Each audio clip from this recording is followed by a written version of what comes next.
Olá, amigos da Prótese, eu sou Luiz Fernando Burato da CNG e hoje nós vamos conversar um pouquinho sobre um acessório muito interessante para quem usa metal cerâmica, para quem faz porcelana sobre metal. Nós vamos falar um pouquinho sobre o bonding, ou agente de ligação.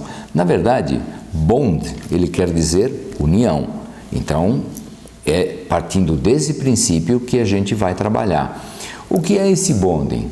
Esse bonding, na verdade, ele é como se fosse uma porcelana, mas ele tem uma alta carga de óxido de titânio. E o óxido de titânio, ele ajuda bastante a que você consiga uma boa interface para o relacionamento entre a porcelana e o óxido que é formado pelo próprio metal, no caso, o níquel-cromo ou o cromo-cobalto. Antigamente a gente não precisava, porque a gente usava metal nobre, e o metal nobre, como ele contempla na fórmula o índio, o estanho, ele forma um óxido que é extremamente aceitado pela porcelana.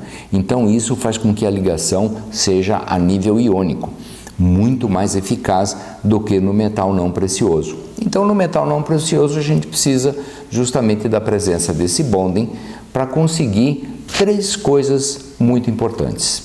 A primeira delas é justamente a união. Pelo fato da gente ter o óxido de titânio, nós vamos conseguir que o óxido de titânio consiga se ligar com o óxido do metal. O óxido do metal vai se formar de qualquer jeito.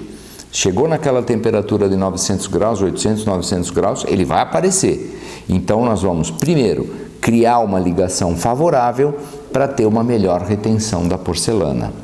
A segunda coisa é que a presença desse óxido, ele pode criar para nós uma interferência na coloração da porcelana. Esse bonding justamente vai conseguir fazer com que a gente bloqueie essa interferência da coloração. E o terceiro aspecto, que também é importante, nós vamos conseguir fazer que esse bonding consiga ajustar pequenos desvios que possam acontecer em termos do coeficiente de expansão térmica.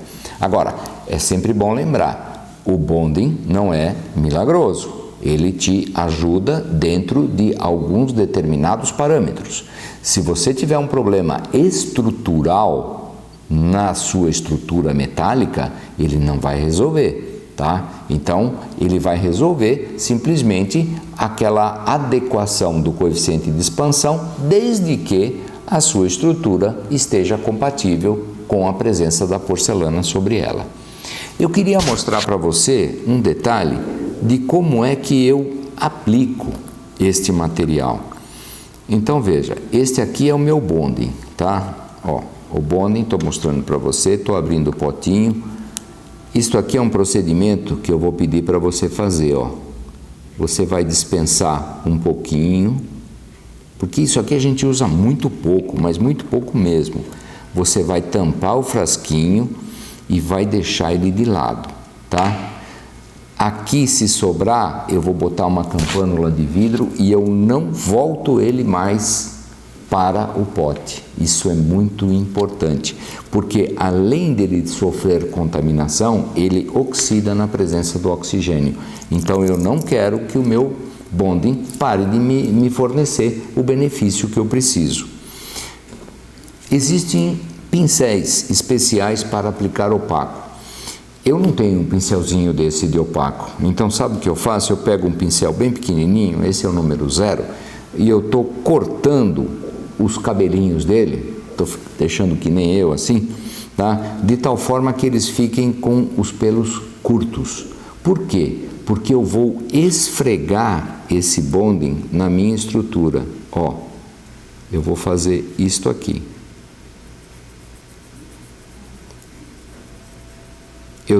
Você deve perceber aí que eu estou esfregando. A minha estrutura foi previamente usinada, depois jateada, tá? É importante, depois de jatear, lavagem com ultrassom, tá? Ah, posso usar vapor? Pode. Posso usar? Pode. Mas olha, não deixe para lá o ultrassom. Vocês perceberam como é que eu fiz aqui, ó? Ó, eu estou esfregando mesmo, ó. Não é assim, ó. Ó, não é isto aqui, ó. Tá? Não é isso que eu quero. Eu quero que você faça isso aqui, ó. Eu quero que você esfregue o bonding. Porque o jato de óxido de alumínio, ele vai causar micro-retenções na peça. E eu quero ter a certeza de que o nosso bonding, ele vai infiltrar nessa microporosidade causada pelo jato de óxido de alumínio. É aí que ele vai funcionar perfeitamente. Nós precisamos desse aumento da superfície que o jato de óxido de alumínio nos provê. Você vai notar, você deve ter percebido que ele é rosinha, tá? Ele é rosa, da cor rosa. E naturalmente você vai ver que eu estou aplicando uma camada finíssima, tá? Não é uma camada grossa. E eu estou esfregando ele aqui, ó, esfregando mesmo de verdade, tá? Quando ele secar na boca do forno, ele vai ficar clarinho, ele vai para o branco. Aí você vai começar a 650 graus, 55 por minuto, e vai até a temperatura, deixa eu conferir, até 980 graus. Quando ele descer, chegou na temperatura, desce direto, sob vácuo. Quando você olhar para ele, ele vai estar amarelado, levemente amarelado. Se o seu material for um material que tem uma camada de óxido muito intensa, ele vai tender ao dourado, tá? Nada implica que você passe uma segunda camada de bonding, sempre da mesma forma como nós fizemos aqui nesta nossa primeira oportunidade, ok? Meus amigos, um grande abraço, sempre às suas ordens.